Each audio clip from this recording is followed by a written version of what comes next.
Lideramos el camino de la opinión pública y buscamos que la cultura del debate alcance consensos y soluciones a los problemas de nuestro país.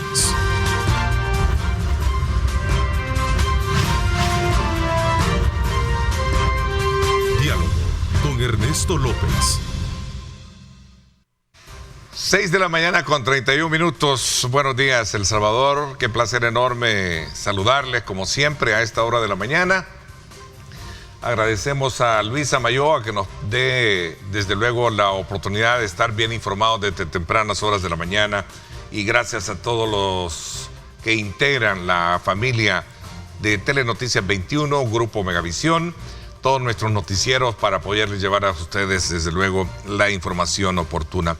Esta mañana me acompaña en nuestros estudios Dagoberto Gutiérrez, vicerrector de la Universidad Luterana, conocedor de temas de país, a quien tenemos a bien invitarlo de manera frecuente y de alguna manera con un tiempo o un periodo ocupacional pertinente para ponernos al día con lo que está ocurriendo en nuestro país y el mundo entero. Hoy tenemos temas muy importantes relacionados precisamente con la actividad política, económica y social de nuestro país. Antes, este día se celebra también el Día Nacional de la Oración, un momento importante o una fecha importante que por decreto legislativo se aprobó hace 19 años y creo que es importante hacer la invitación a todos y cada uno para que cada quien en su propio aposento, en su propia intimidad, pueda hacer las reflexiones oportunas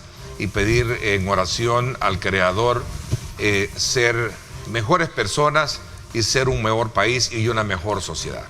Aprovecho también porque esta fecha es tan especial para saludar a mi querida madre que cumple años 23 de noviembre, a mi querida madre Marta Isabel Ramírez de López. Está hoy de visita en Milwaukee, allá con el resto de la familia, con mis hermanos. Así es que hasta allá, Milwaukee, un saludo muy especial, querida madre, que Dios te bendiga, te queremos muchísimo. Bueno, Dagoberto, te doy la más cordial bienvenida. ¿Cómo estás? Qué gusto saludarte. Yo creo que quizás bien. ¿Sí? Sí. ¿Por qué? ¿Por qué quizás? Porque vivimos en un mundo impresionante de transformaciones, con acontecimientos que están marcando el rumbo. Nunca habíamos visto eso. Ok, vamos a analizarlos. Sí. ¿Cuáles son esos rumbos que tenemos? Sí. Hoy es el día de la oración. Sí. Interesante, ¿no? Importante. Importante. Y yo voy a presentar. Estuvimos en Tejutepeque hace unos días. Una ciudad muy linda, adelantito de Hilo Vasco. Arriba de Hilo Vasco. Es un pueblo de artistas, de gente maravillosa, de intelectuales y de artesanos. Mauricio Flores ha escrito este libro sobre los departamentos y los municipios del Salvador. Aquí están todos los municipios del Salvador. Cada municipio tiene su historia desarrollada en este libro.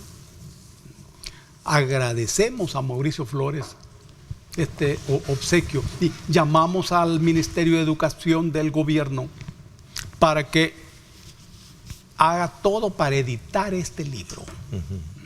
Es un trabajo excelente. Y unos segundos, ellos tienen un artista ahí, Marcial Galdames, que me sorprendió. ¿Te retrató? Sí.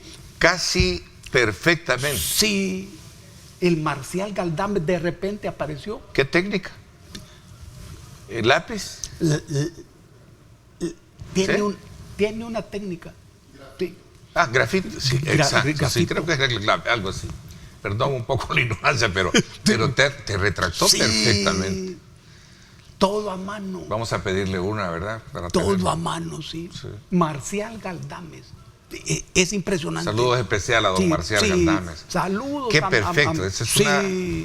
Vamos a ver, ahí, déjame, no sé si, allá en esta cámara. ¿Sí? Ahí está. Espérame, pero no lo movas mucho. Vamos a ver. Ahí está. Ahí está.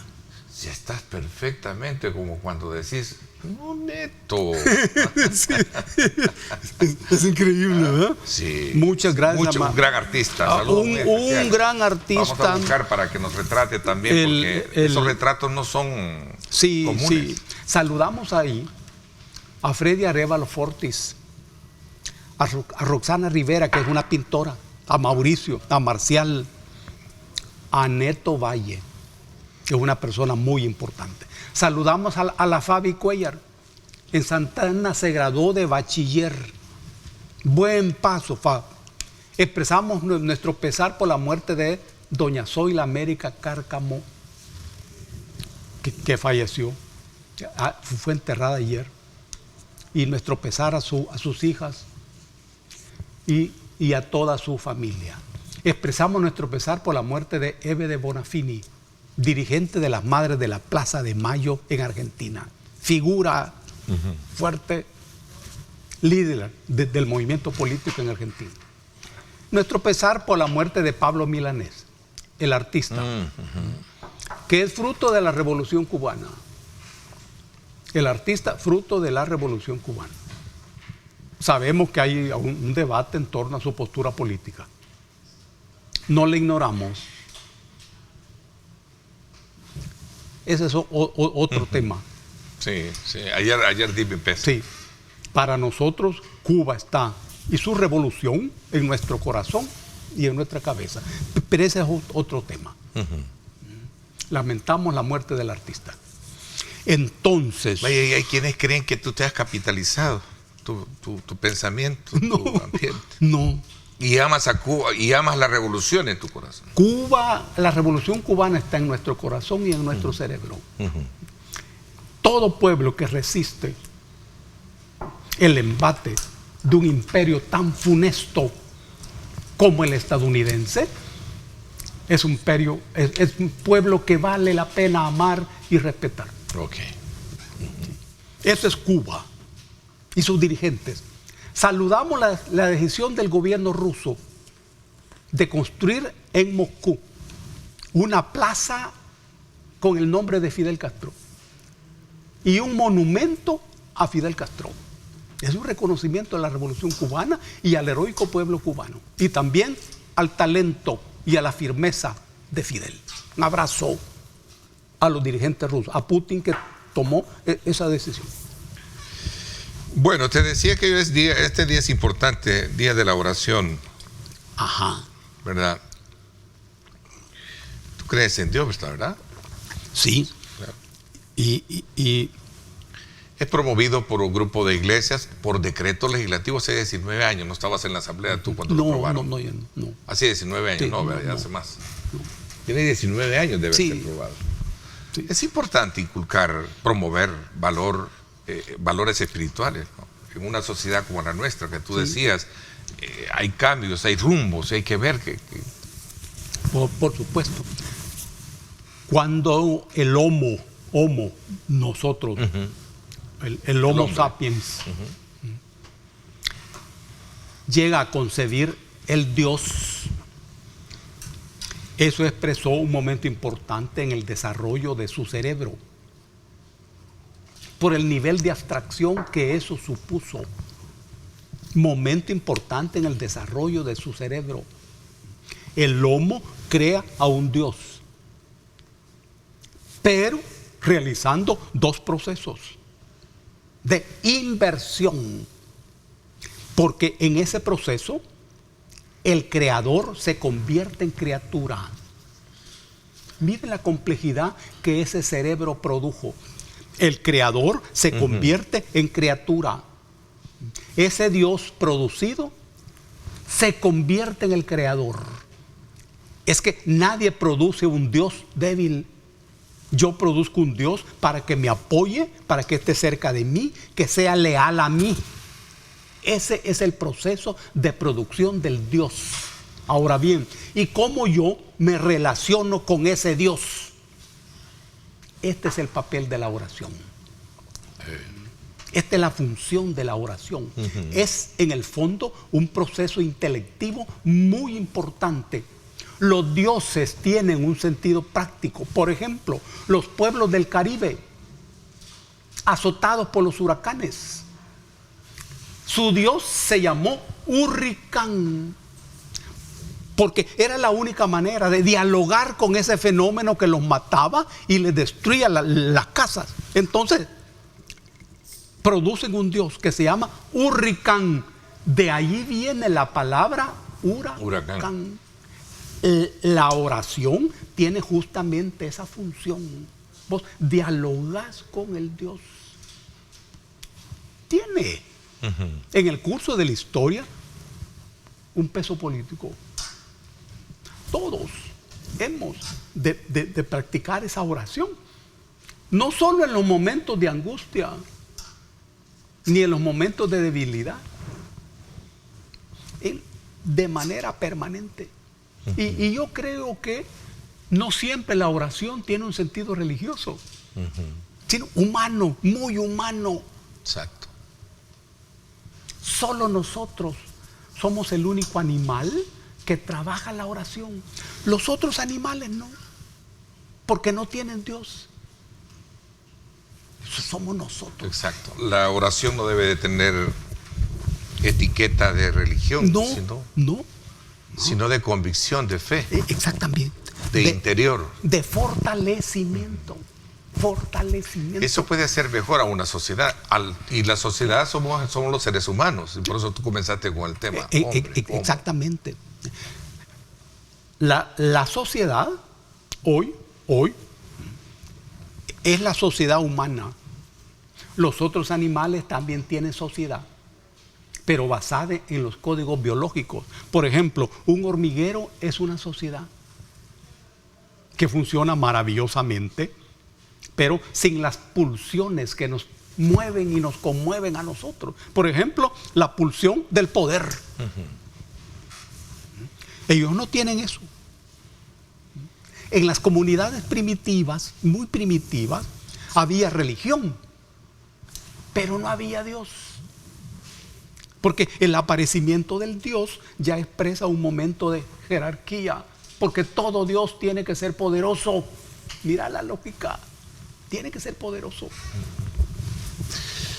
Bueno, y hablando de actualidades, Dagoberto, estamos en medio de una situación de crisis mundial, política, económica, pero también tenemos un gran espectáculo en Qatar.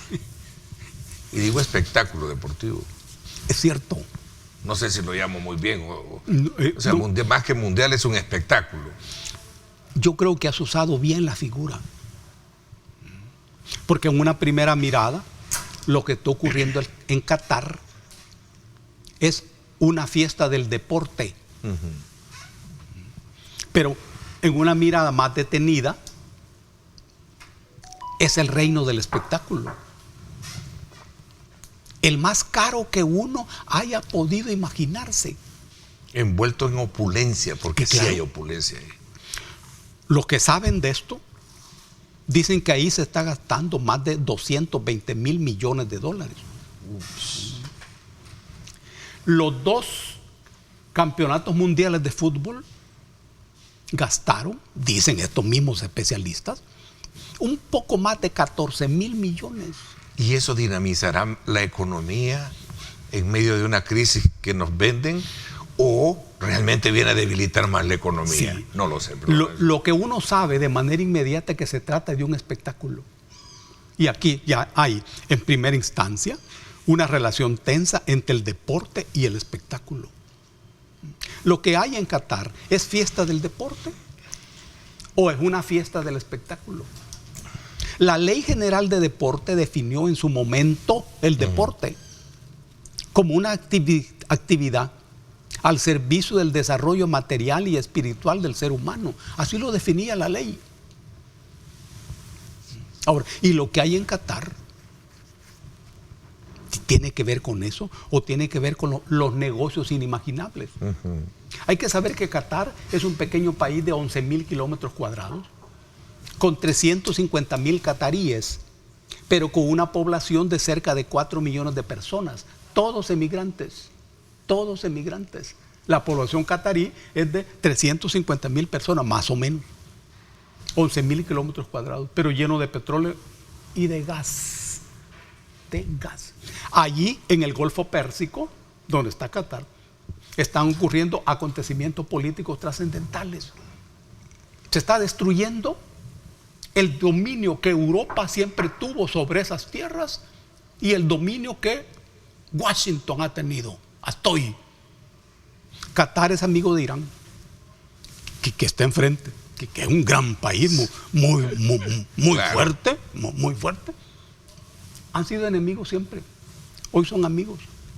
Arabia Saudita, el gran país productor de petróleo, incluso ha solicitado su ingreso al BRIC. Pero están de enemigos hoy, ¿o no? No. El comercio de Qatar acaba de firmar un acuerdo con China para proporcionar gas. No, me refería a Arabia Saudita. No. Arabia Saudita quiere entrar al BRIC. Ha solicitado su ingreso al BRIC.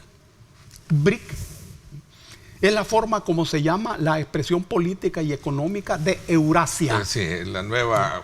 De Eurasia, que expresa la posibilidad de un mundo multipolar en sustitución del mundo unipolar controlado monopólica y dictatorialmente por los Estados Unidos.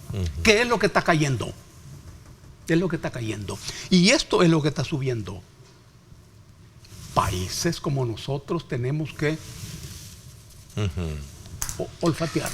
Sí, te traigo a colación el tema del Mundial, pues obviamente es lo que está pasando. Contigo hemos hecho una evaluación en tiempos pasados de cómo la situación de guerra que tiene Ucrania y Rusia hace tambalear la economía mundial.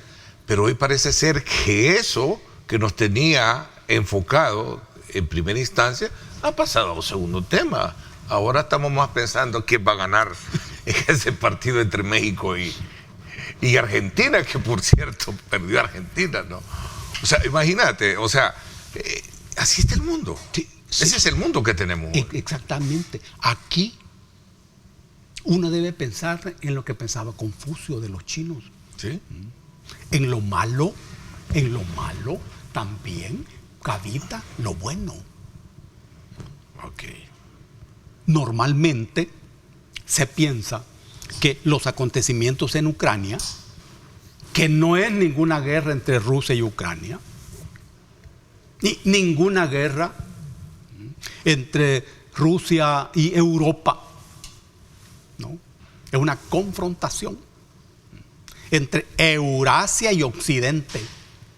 Eurasia, Rusia, China, India, Irán. Eso es lo que se juega allí en Ucrania. En una primera mirada, eso es negativo porque nos aproxima a una guerra atómica. Sí. Pero dentro de eso que es negativo, se mueve lo positivo. Así piensan los chinos. Y es correcto. ¿Qué es lo positivo? Que el mundo, nosotros, que somos sociedades periféricas, desde que nacemos, es decir, siempre en relación con un centro imperial, podemos olfatear el nuevo mundo que están haciendo. Europa, por ejemplo, que siempre ha sido un centro aparente de decencia, Europa hoy es el patio trasero de los Estados Unidos, con las verdades en la cara. La ministra Meloni de Italia, que es fascista, acaba de decirle a Macron de Francia verdades increíbles sobre la política rapaz de Francia en África. En otro momento, eso no circulara. Hoy está circulando. Pero fíjate que es un buen momento. Sí, ¿por qué me he entretenido un poco en esto? Tenemos toda la hora y media para hablar de temas de país. Y yo sé que está muy interesante verlo desde ese ángulo. Cuando yo te hice hincapié de que estábamos entretenidos, hoy estamos entretenidos con este espectáculo, días atrás, antes de eso, teníamos la preocupación de lo que está pasando en Rusia y Ucrania. Exactamente, sí. Por toda esa inestabilidad política y sobre todo que tiene que ver con el petróleo, que es el que golpea fuertemente toda la cadena de precios en países como los nuestros, ¿no? ¿Sí? Sí. Y tú hablabas de que ahí se han gastado ¿cuántos millones? Bueno, hasta perdí la cifra de lo que tú hablabas. 220,000 millones, dicen los que saben. ¿Qué hubiéramos hecho con todo ese dinero para poderlo inyectar y mejorar las cosas? Esas son las contradicciones del otro lado. Y me encanta ese recuerdo que tú traes a la mesa del pensamiento chino, ¿verdad? De que en todo lo malo hay algo bueno. Algo bueno. Eso es lo que ocurre en esta coyuntura. Sí. Ahora, cuando uno mira estos acontecimientos, hay un desorden. Un desorden. Que a alguien le conviene. Sí, pero además uno sabe que en el corazón del desorden está el nuevo orden. Hay un desorden porque se está deshaciendo el orden antiguo y se está construyendo un nuevo orden que es justamente el que se está levantando sobre otras bases. Sobre otras bases. Eso es lo que ocurre, por ejemplo, en nuestro país. Es un desorden cuando se anuncia, por ejemplo, la negociación de un tratado comercial con China. Es un desorden. El orden es el que indica que todo tratado comercial debe firmarse con los Estados Unidos. Ese es el orden.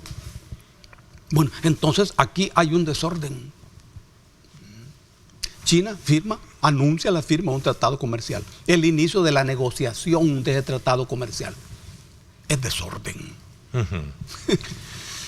Dagoberto, y entonces, si hablando de orden y desorden, ¿cómo está el país un mes después de que nos hemos visto? Siempre nos vemos al mes, yo lo dije al principio, ¿verdad? Sí. De manera, cronológica, casi al mes nos vemos. Casi al mes, sí.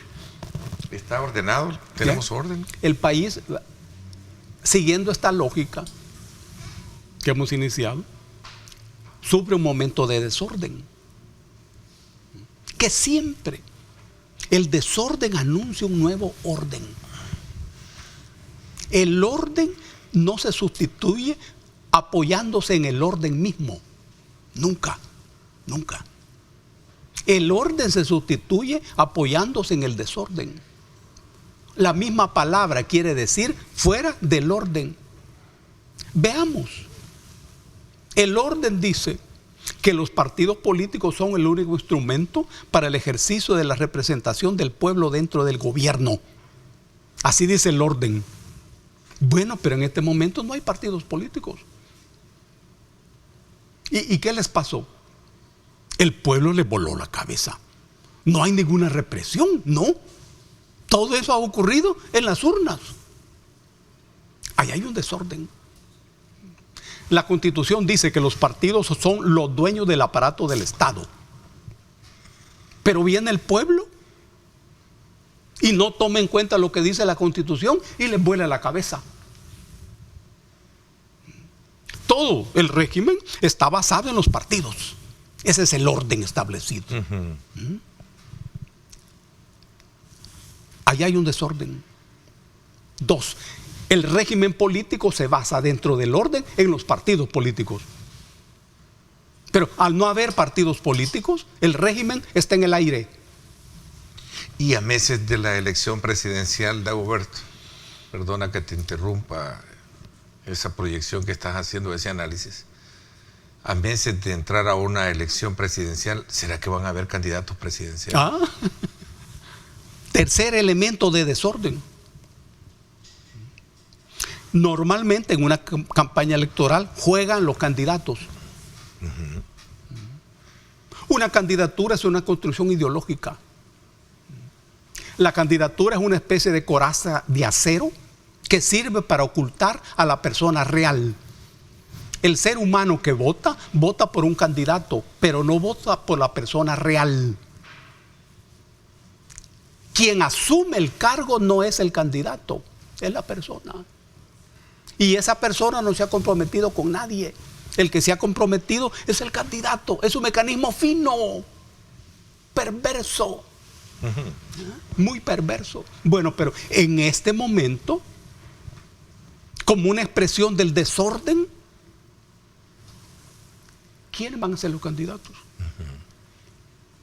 Atrevidamente voy a mencionar a Claudia Ortiz, que en su momento se perfilaba o la estaban perfilando.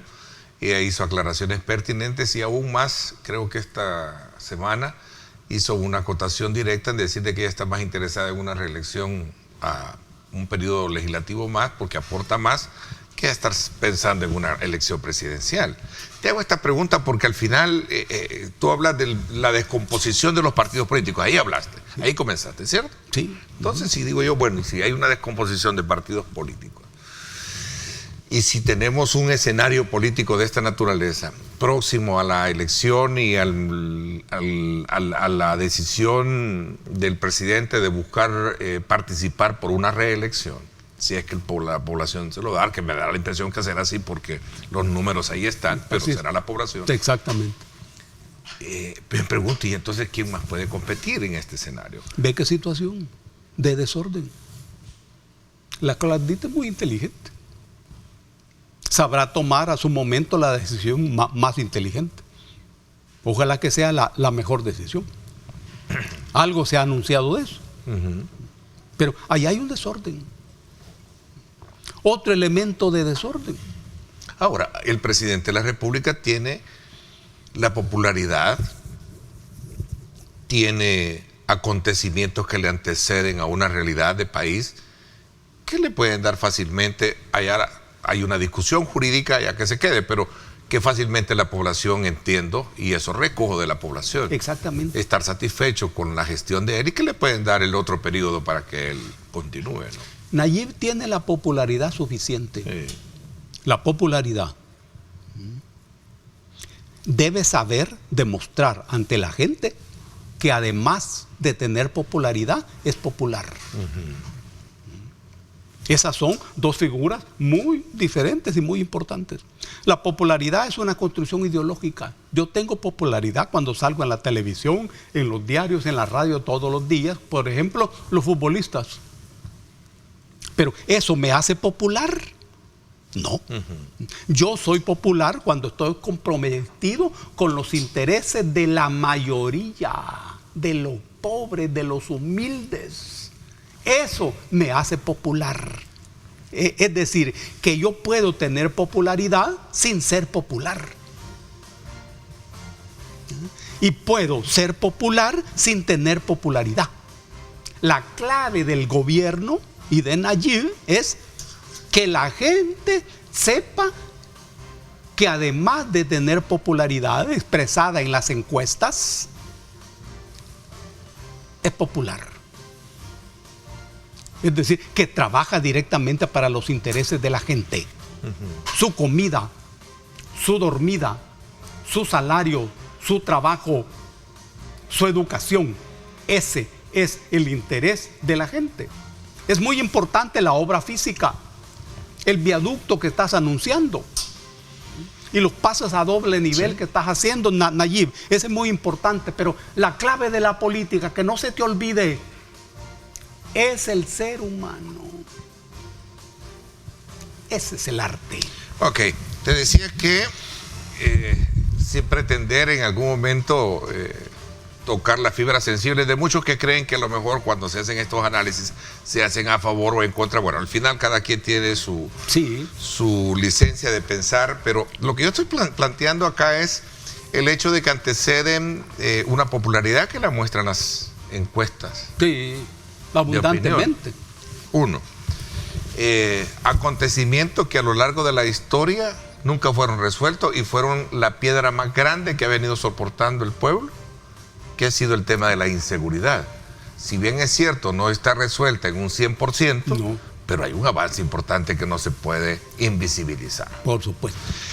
Por esa razón yo te hacía, de alguna manera, mención ese punto en particular. El tema de la seguridad, que por cierto, en ese contexto, me gustaría también conocer la opinión tuya sobre estos hechos que tienen como base la denuncia, la demanda al Estado salvadoreño ante Naciones Unidas, la Oficina de Derechos Humanos, por supuestos hechos de tortura y violación de derechos humanos en el contexto del régimen decepción. ¿Qué piensas tú al respecto? He estado preguntando estos días, por cierto, con mucho. Voy a hacer una pausa y regreso para que hablemos extensamente de este y otros temas acá en el programa.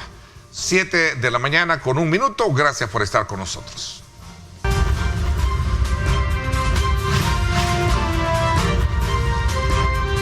Diálogo con Ernesto López.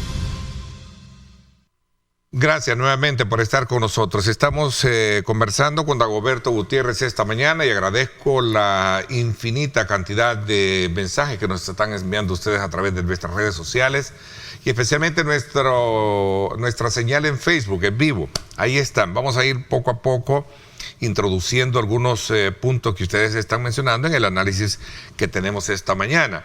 Hemos hecho repaso por varios aspectos y nos quedábamos precisamente en este tema relacionado con el régimen de excepción como un elemento que antecede a la historia de este país, que ha permitido de alguna manera mantener o controlar o neutralizar un poco el tema de la delincuencia en el país. ¿Sí? Sí. Vamos a manejarlo así, está bien, porque me lo han dicho hasta los mismos funcionarios. Falta todavía, de hecho, en su momento decía el ministro de la Seguridad, decía que el cálculo de personas que a criterio de nosotros delinquen de manera directa son 70 y pico y nos faltan como 20, decía. Entonces eso significa que falta.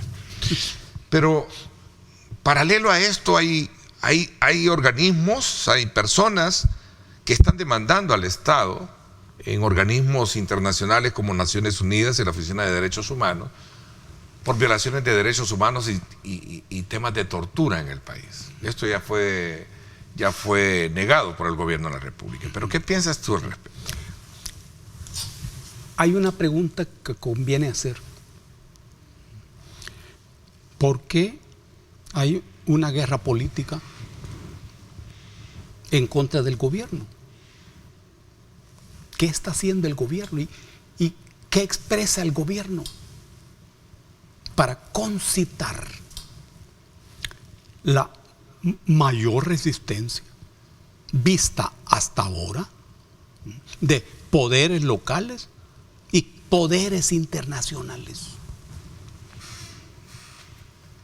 No es un gobierno revolucionario,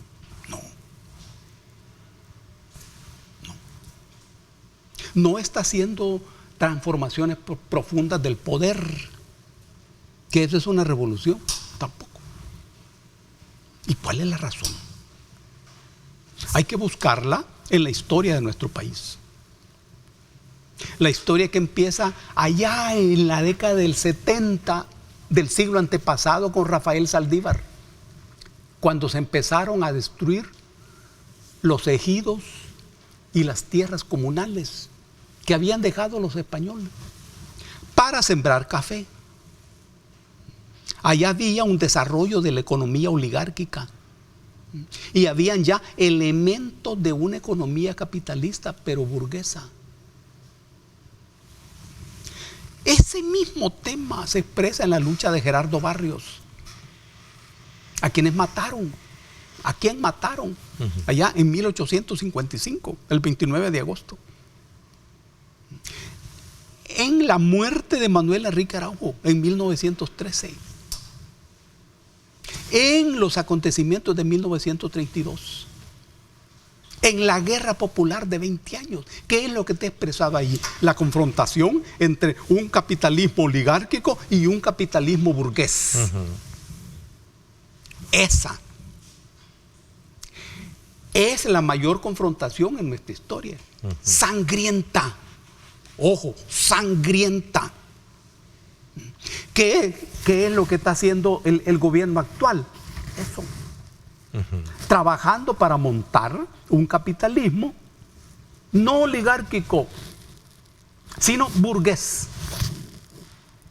Este proceso comprende, uno, recuperar el aparato del Estado,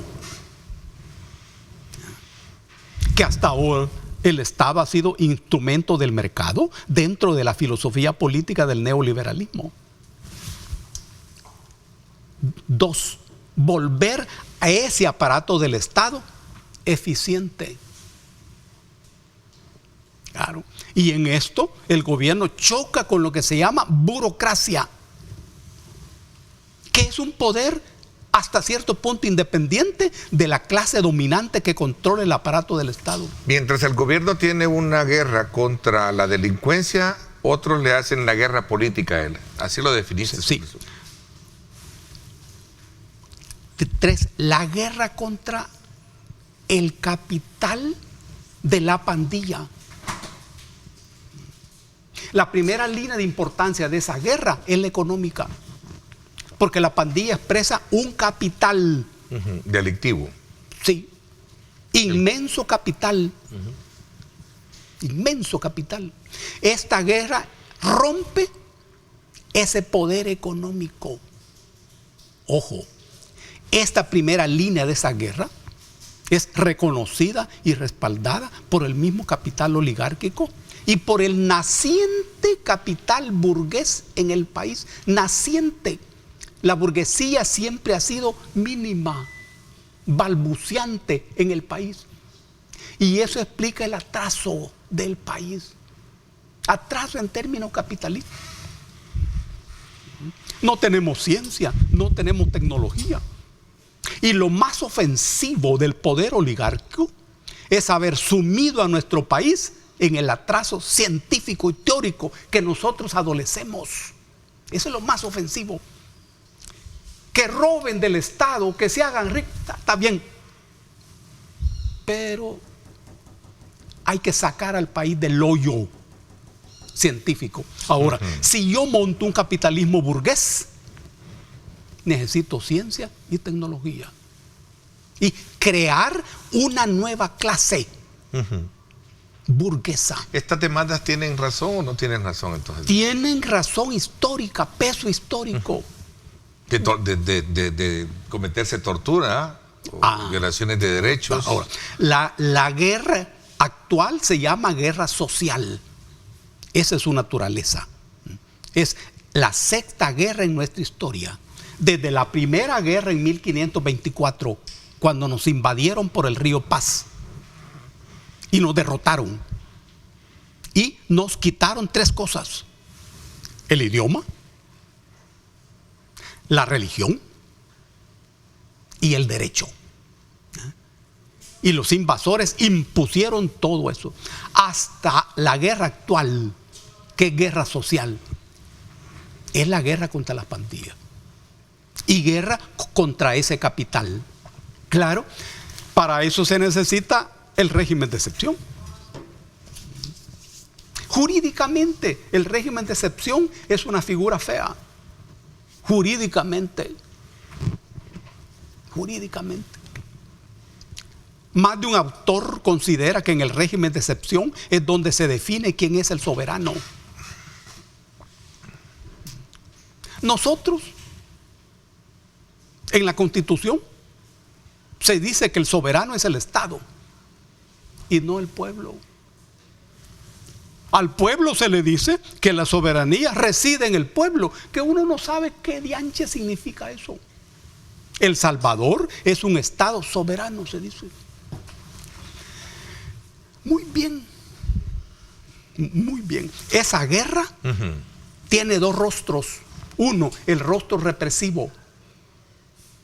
Y 2, el rostro constructivo. Cuando hablamos de éxito de esa guerra, estamos hablando de ese rostro represivo. Pero el gobierno y la gente inteligente del gobierno sabe muy bien que detrás de cada pandillero hay un hijo, una mamá, un hermano, una mujer. Toda esa familia dependía de la renta de la pandilla. ¿Y qué se va a hacer con todo eso? Exactamente. Porque yo recuerdo que contigo, no sé si en el pasado tratábamos el tema, porque los sociólogos lo ven desde ese ángulo, ¿no? De que el problema de la delincuencia tiene raíces sociales, culturales, exactamente, ¿verdad? De pobreza, sí, etcétera. Pero cuando tú logras diagramar muy bien como lo estás haciendo, me estás dejando otro nicho ahí. Sí. Porque el que está preso es el delincuente. Sí. Pero también hay otras raíces. Miles. La gente inteligente del gobierno, uno está seguro de eso, sabe que si a esto no se le da respuesta, ahí está la nueva pandilla. En un par de años. Parte de la guerra es resolver este punto ya. Una cosa fundamental del país es la agricultura. En el marco de la crisis del capitalismo planetario, cada país debe resolver su comida, el desarrollo de la agricultura y toda esa gente trabajando en el terreno de la agricultura. Esa es la segunda parte de esta guerra. Siempre las guerras tienen un rostro represivo y un rostro constructivo. Nosotros hicimos una guerra de 20 años. No nos derrotaron. No nos derrotaron. ¿Y cuál fue la segunda parte? Las reformas a la Constitución. Claro. Igual esta guerra tiene esa parte. Yo sé que el gobierno le está poniendo coco a esto que estamos hablando. A esto que estamos hablando. Porque justamente de lo que depende el éxito de toda esta política. El presidente ha sido bien responsable, y lo voy a decir así porque ahí está a la vista en su conferencia de prensa, de decir, miren, nadie niega los derechos que pueda tener cualquier persona que esté incluso detenida en condición de reo. Pero también es, dice, contradictorio escuchar de organismos que son violadores de derechos humanos, decía él en su momento, que no estén cuestionando que nosotros estamos acusándonos, decía él, de violar los derechos humanos, cuando lo que estamos resolviendo es un problema que por años ha venido violentando los derechos de los buenos, decía. Es interesante ese punto. Voy a hacer una pausa, regreso, porque hay una declaración, no sé si la tenemos, productor, tú mismo me la diste, para que la tomemos en cuenta. Sí, la tomamos en cuenta. Sí. Creo que sí. Voy a regresar con ella para cuando sigamos en el abordaje de este tema. Exacto. ¿Te parece? Exacto. Sí. 7:17, gracias por estar con nosotros.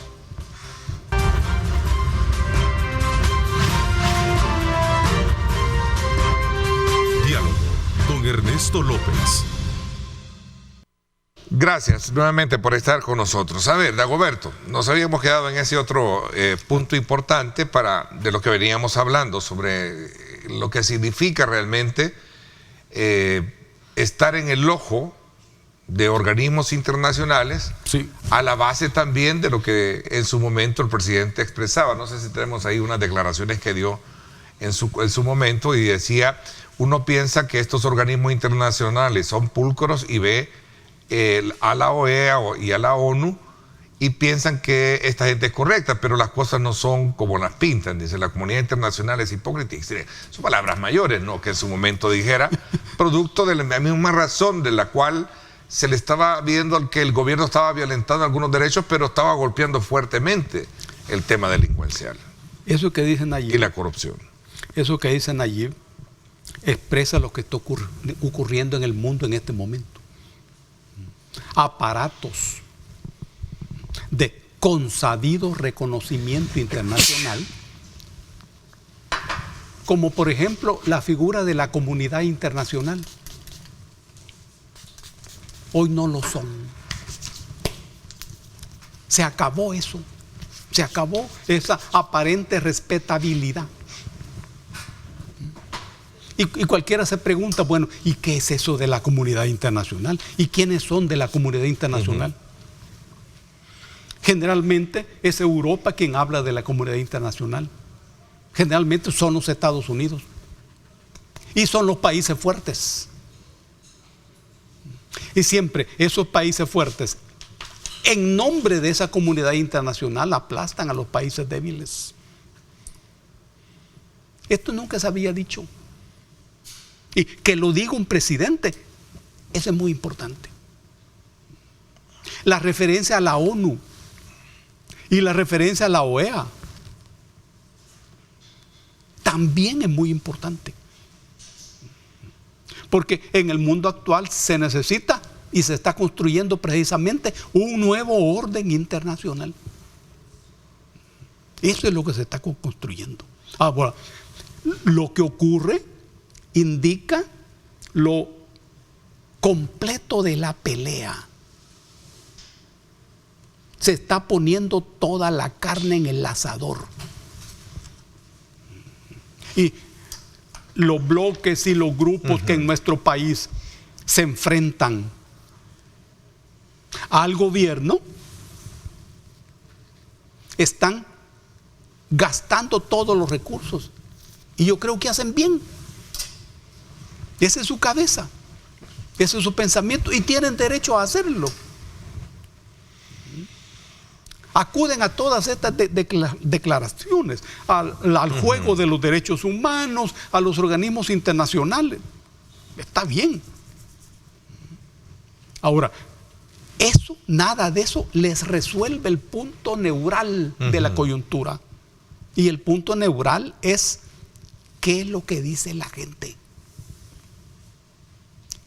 El pueblo, más bien la gente antes del pueblo, ¿está de acuerdo con ellos? ¿Los conoce a ellos? ¿Los acredita a ellos? Este es el punto. Y tú como abogado, estas deliberaciones de acusaciones y explicaciones, ¿a qué nos va a llevar? ¿A una condena, a una resolución? ¿Y qué implicaciones puede tener eso? Si lo queremos ver desde el punto de vista ya del impacto de la gente, que es la que vive y soporta a diario, o estar bien o estar mal. O estar mal. Uno parte para ese juicio de la definición del derecho. Todos estos planteamientos parten del derecho internacional. Pero el derecho es la organización jurídica del poder político. Así se define el derecho, la organización jurídica del poder político. Y el derecho internacional, que en más de la cabeza de un autor importante, maravilloso como Kelsen, es el origen de todos los derechos. Pero en los casos concretos como este, que es la comunidad internacional frente a un pequeño país de 20,000 kilómetros cuadrados y a un gobierno de este pequeño país, esa comunidad internacional no es tomada en cuenta por el pueblo a la hora de las encuestas. ¿Y estos organismos locales que denuncian violaciones de derechos y tortura? Tienen derecho a hacerlo.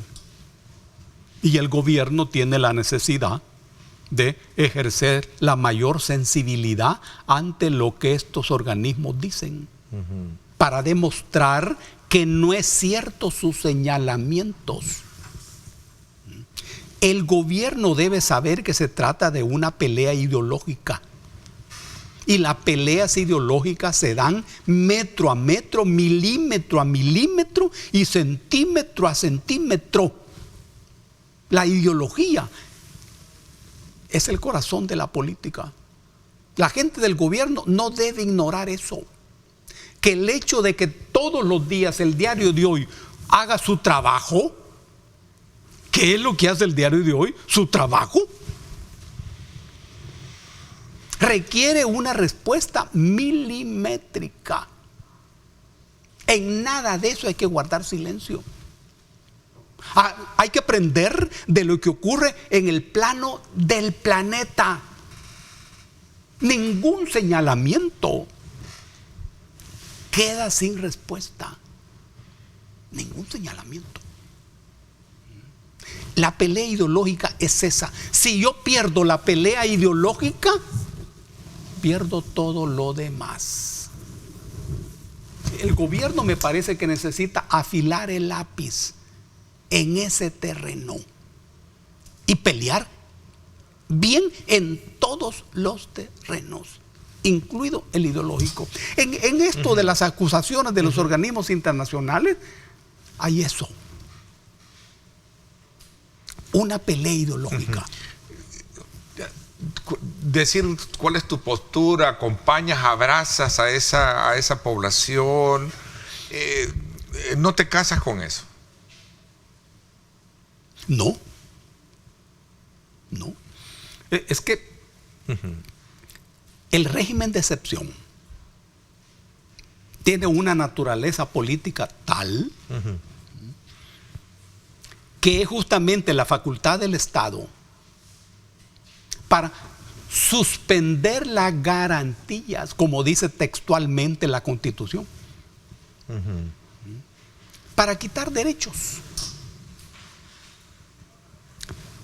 Es una figura mediante el cual los estados se defienden, todos los estados. Y cada estado le da a eso un texto adecuado. Algunos estados como Colombia, por ejemplo, han vivido 100 años bajo régimen de excepción. 100 años. Sí, 100 años.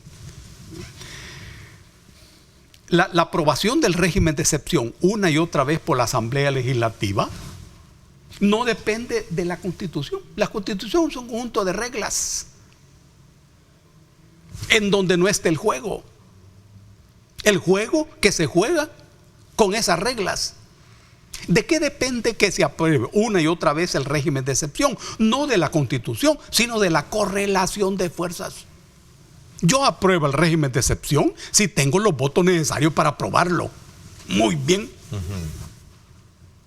La solución a eso entonces no es la invocación del texto, no. Ni las denuncias internacionales, que hay que hacerlas. ¿Cómo no? Ellos saben cómo hacer eso. Pero el punto es cambiar la correlación de fuerzas. Si no se cambia la correlación de fuerzas, pues no se cambia eso. ¿Y a dónde se hace eso? Ellos lo saben bien en las elecciones. Deben quitarle al gobierno la mayoría de la Asamblea Legislativa. Y entonces no podrá aprobar ningún régimen de excepción. La Constitución no se mete en eso. Es un texto que depende del contexto. La pelea entonces es en el contexto. Ellos saben eso. Son muy inteligentes. Y lo harán sin duda en las próximas elecciones. Ese por lo menos es su cálculo y debería hacerlo. Ok, voy a hacer una pausa comercial. Quiero hablar también otro tema, aprovechando de tu presencia con nosotros. En el marco de la conmemoración de un aniversario más de la masacre de la UCA, se dieron en ese mismo contexto algunas capturas de altos jefes militares acusados de asesinatos que se dieron durante la guerra. Hablo del caso de los periodistas holandeses. ¿Sí? Sí. Asimismo, se generó también un contexto, la libertad bajo restricciones por parte de un juez de vigilancia penitenciaria contra uno de los implicados, el coronel Benavides, etcétera, etcétera. ¿Verdad? Eso trajo consigo nuevamente el debate que yo creo que contigo en el pasado lo hemos tenido, ¿verdad? De que a quiénes se juzga, qué tan equilibrado o qué tanto equilibrio hay para poder hacer los juzgamientos de quienes actuaron en la guerra. Y salieron al paso varios grupos de exmilitares y militares diciendo de que había injusticia y desequilibrio en esto. ¿Qué piensas tú al respecto? Uno. Dos, en el país se está produciendo cinematográficamente la película Luciérnagas en el Mozote. Por cierto, tenemos la visita de una actriz de mucho renombre. Te pregunto, y te lo dejo a la mesa para que cuando regresemos, ¿cuál es el guión? ¿Cómo se está escribiendo esa historia? Sí. ¿Ah? Buena pregunta. Porque la historia la escriben los hombres, dijo aquel presidente, ¿verdad? Sí. Don Maximiliano. Sí, y los hombres están llenos de pasiones. O sea, habría que ver, ¿no? No sé si tú conoces de... Sí, sí, sí. ¿Cómo? Porque aquí hay dos historias, la historia tuya, la mía y la de aquel, ¿no? Exactamente, ¿Ah? exactamente, sí. Está bien. Voy a hacer una pausa y regresamos para que hablemos de esto cuando regresemos. Gracias por estar con nosotros, 7:34 minutos.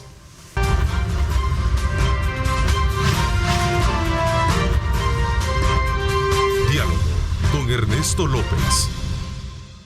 Bueno, gracias nuevamente por estar con nosotros. Continuamos con Dagoberto Gutiérrez, aprovechando a hacer lecturas sobre temas coyunturales. Hemos hecho repasos muy importantes y les agradezco a todos y cada uno de ustedes la participación activa que han tenido en el envío de sus preguntas y comentarios. Dagoberto, vamos a aprovechar estos minutos que nos quedan para conocer la opinión que tienes tú con relación a este tema, más allá de los acontecimientos que suscriben el tema de la efeméride, de la muerte, de la masacre de la UCA, Sí. La detención el juzgamiento de militares. Es el debate que surge, ¿verdad?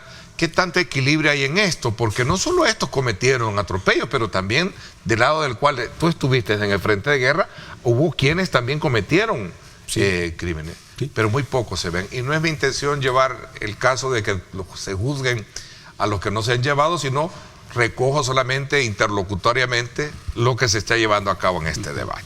Esta guerra de 20 años fue una guerra campesina, pero dirigida por una pequeña burguesía intelectual. Es la guerra más completa y compleja de nuestra historia y la más desarrollada. Enfrentó a un ejército de la oligarquía que tuvo en esta guerra el mayor reto desde que asumió el papel de clase gobernante en 1932. Clase gobernante de la clase dominante oligárquica. El ejército entró a la guerra con una cabeza oligárquica, entendiendo la guerra a la manera de la oligarquía. Pero en el curso de la guerra se dio cuenta que no podía ganarla. Y la ofensiva político-militar de 1989 demostró que la solución militar al conflicto era indefinido y en todo caso suponía una prolongación de esa guerra. Y eso ya no convenía a los Estados Unidos, que eran los que sostenían todo eso de parte de los militares, no de parte de nosotros. Por eso ellos pararon la guerra. En ese momento el ejército no estaba ganando la guerra, la estaba perdiendo. Y nosotros no estábamos perdiendo la guerra, la estábamos ganando. En la medida que el ejército no gana la guerra, la pierde. En la medida que nosotros no la perdemos, la ganamos. Ahora bien, aquí hay un desbalance en la correlación de fuerzas. ¿Y en qué se expresa eso? En todo. El ejército dejó de ser el ejército de la oligarquía.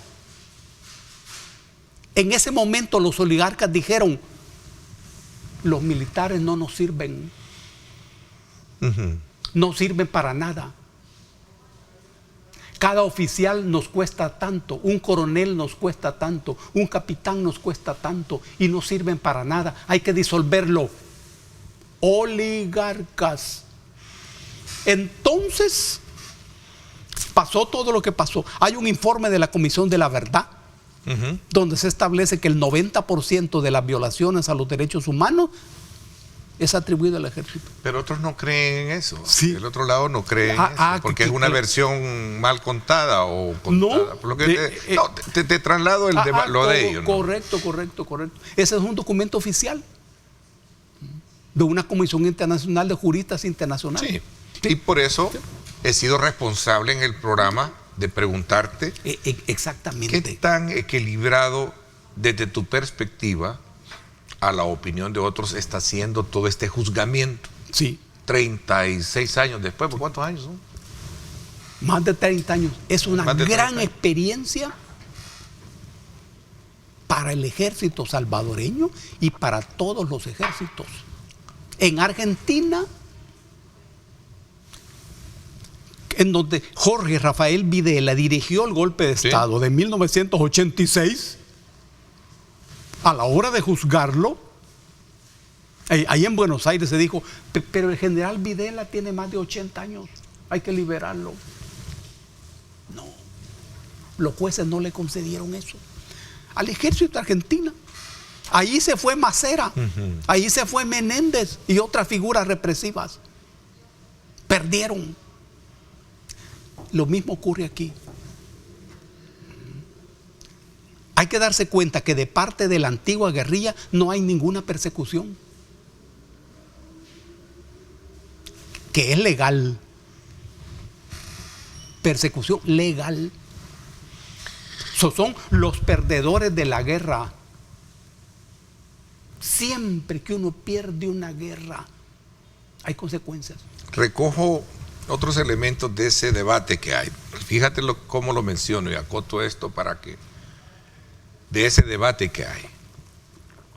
Así como hay masacres como inexplicables como el tema de la UCA, ¿verdad? Mozote, que ya vamos a hablar del Mozote. Otros que están por ahí, Quebrada Seca, por ejemplo. Así hay muertes de alcaldes, está la famosa caso de Mayo Cibrián, etcétera, etcétera. Exactamente. ¿Dónde están esos juzgamientos? Sí. Eso se preguntan ellos, no soy yo. Claro. Y es correcto. Eso está pendiente. Y debería ser también conocido. Uno desearía que todos estos casos no fueran conocidos necesariamente de manera legal, sino de manera histórica, para que el pueblo sepa cómo ocurrió eso. Es la salida que hicieron en Sudáfrica bajo la dirección de Desmond Tutu. El apartheid fue desnudado en Sudáfrica y se dijo, necesitamos conocer la verdad, pero sin judicializarla. Y así hicieron. Uno no sabe si se hizo de manera total o completa, pero ¿cuál es el problema de todo eso aquí en nuestro país? Que no se conoce la verdad. Porque la verdad no es lo que aparece en los juzgados. No, en los juzgados es el derecho. Es el juzgamiento. Es el juzgamiento. Pero el problema es la verdad. En las sentencias no aparece la verdad. Mira, y el caso del coronel Benavides, que solo él y no habló. ¿Cómo ves el caso? Claro. Y hablo del testimonio, no hablo de la persona, y con mucho respeto. Hay que leer, en el caso del coronel Benavides, el documento de la audiencia de Madrid. Allí hay un desarrollo. Datos reveladores. Sí, histórico. Y es trágico, porque si vos te enterás de la verdad de algo ocurrido en tu país, ¿y por qué debes enterarte de eso en un documento español? ¿Cómo es que la audiencia de Madrid te viene a decir a vos la verdad? Una verdad histórica. Ese es el desastre de nosotros. Por nosotros mismos podemos conocer la verdad. ¿Qué pasó realmente en el caso de los jesuitas? ¿Qué pasó en el Mozote? ¿Y qué pasó en los otros casos? Ese es el punto.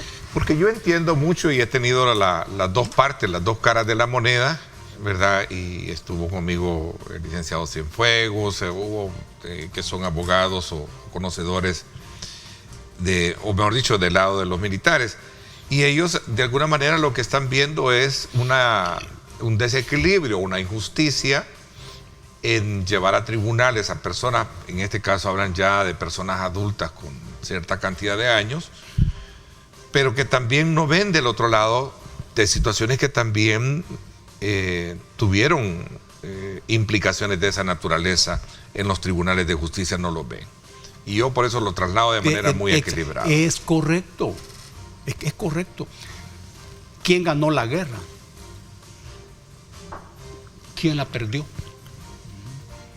Ahora, nosotros, como sociedad y como pueblo, debemos liberarnos de eso. Si se le preguntas a un exguerrillero, bueno, si te lo preguntara a ti, a lo mejor no lo sé, a lo mejor tú tienes un pensamiento mucho más amplio de criterio. Si se lo pregunta a un guerrillero o a alguien que estuvo en la montaña, dice que fue la guerrilla la que ganó la guerra. ¿Por qué? Porque obligó a... Se le pregunto a un militar, me va a decir, nosotros detuvimos y no nos pudieron ganar. Claro. Bueno. Por eso ese no es el camino, ¿no? Y entonces, ¿quién escribe la historia y a quién creerlo? Eso es importante. Luciérnaga del Mozote, así se llama, ¿verdad? Sí, Luciérnagas en el Mozote. Luciérnagas en el Mozote. Miren. ¿Sí? Una producción cinematográfica de la que vamos a hablar cuando regresemos. Vaya. ¿Cómo es el guión? ¿Qué se escribe ahí? Sí. Entiendo de que allí, por cierto, está participando una actriz de mucho renombre y hay actores bien importantes, pero ¿cómo se está escribiendo el guión? Voy a una pausa. Sí. No me cambie. Importante.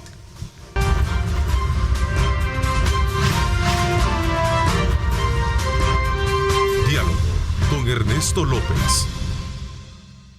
Bueno, gracias nuevamente por estar con nosotros.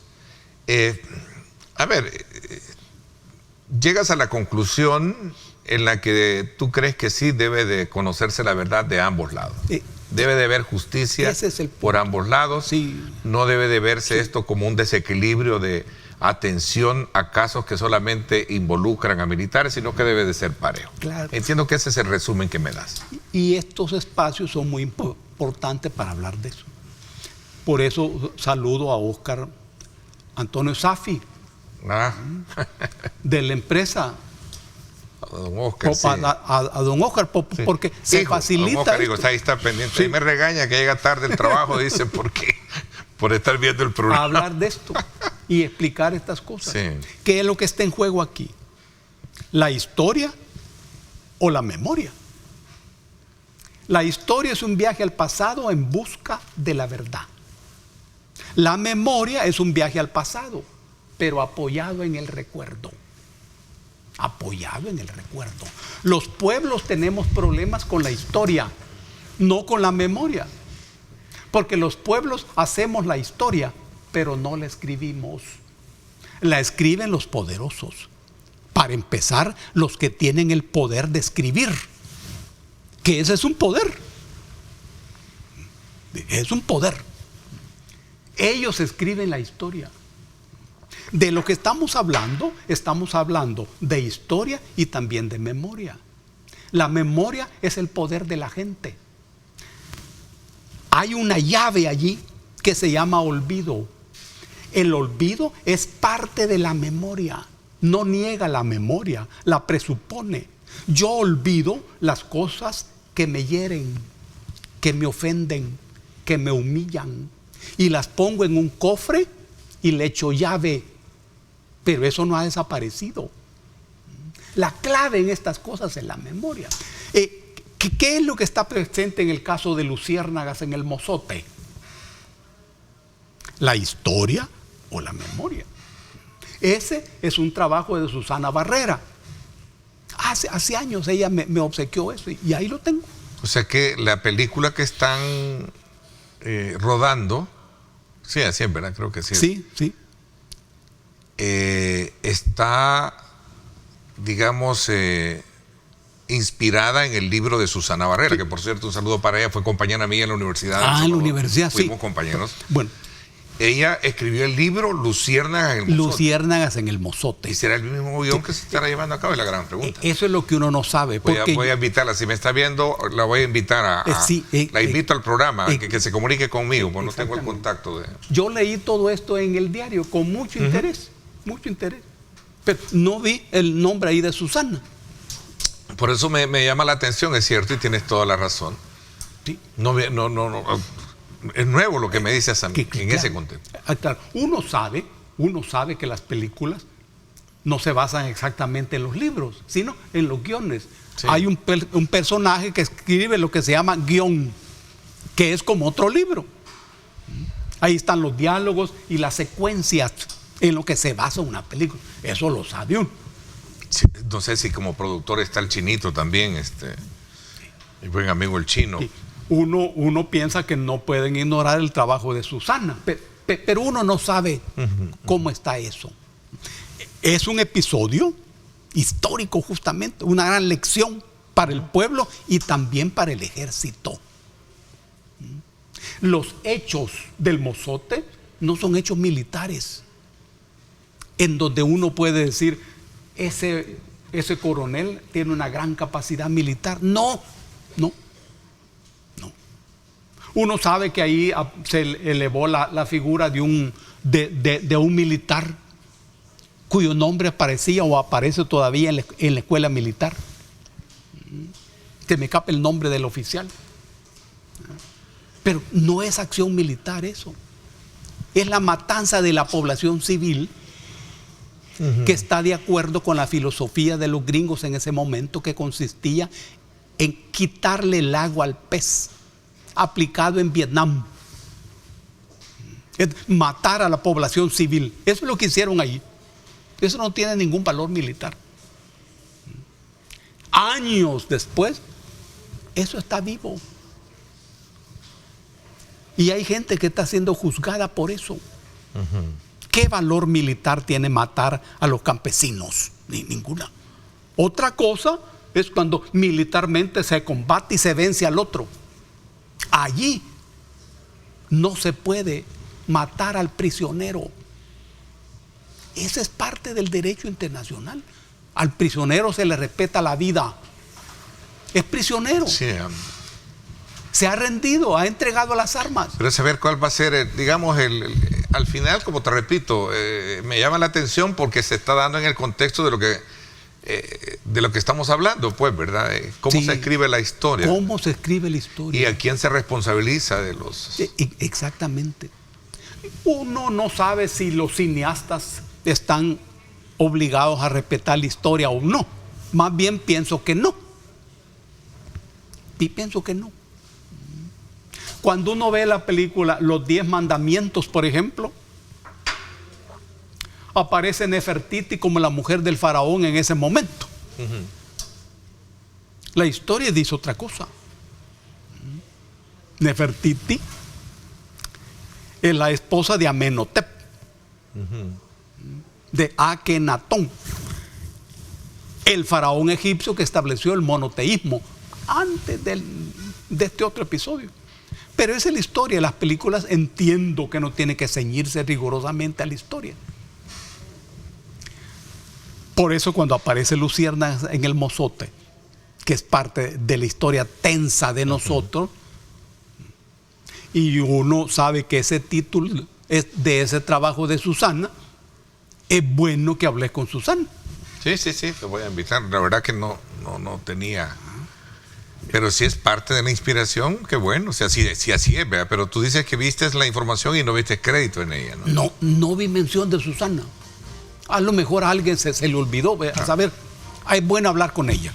Bueno, la verdad que sí, se nos fue el tiempo, Dagoberto. Siempre es un gusto conversar contigo, conocer desde tu perspectiva la opinión de los temas que hemos abordado. Creo que es importante que cada quien de nuestros televidentes logre capitalizar, porque ese es el objetivo de nuestro programa. Esta es una plataforma de opinión periodística, claro, a la que concurren diferentes formas de pensamiento, ¿verdad? Sí. A fin de que se pueda recrear y que cada quien pueda alimentar su pensamiento crítico, ¿verdad? Aquí no estamos ni a favor ni en contra de nadie. No. Buscamos en algún momento presentar los temas desde varios ángulos. Como siempre, te agradezco muchísimo y agradezco a Chambita, ¿verdad? Que ha estado muy atento, Chamba. Sí. ¿Sí? Un abrazo para todos y para todos. todas. Te agradezco muchísimo, Dagoberto, a usted, amigo que nos sintoniza. Gracias. Este día es día de oración nacional.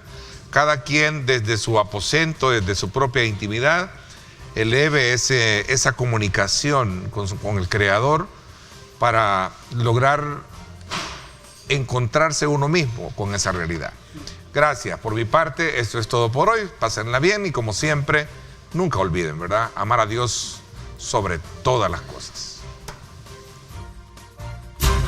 Lideramos el camino de la opinión pública y buscamos que la cultura del debate alcance consensos y soluciones a los problemas de nuestro país.